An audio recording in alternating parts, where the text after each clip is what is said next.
Снял верхнюю коробочку, там внутри находится вот такая основная коробка. Логотип этой компании Акко. Ну и собственно вот. Самый был заплет в том, что эта клавиатура продается в ДНС. Немножко в другом расцветке, но там ее цена 8000 рублей. На Озоне я ее купил за 5. И вот я думал, в чем же подвох? Может быть, она без кириллицы или что-то еще?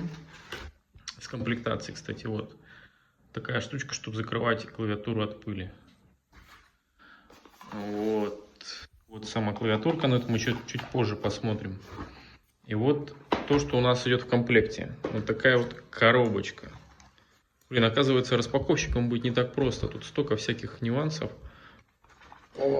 Так, сейчас прервусь, продолжим.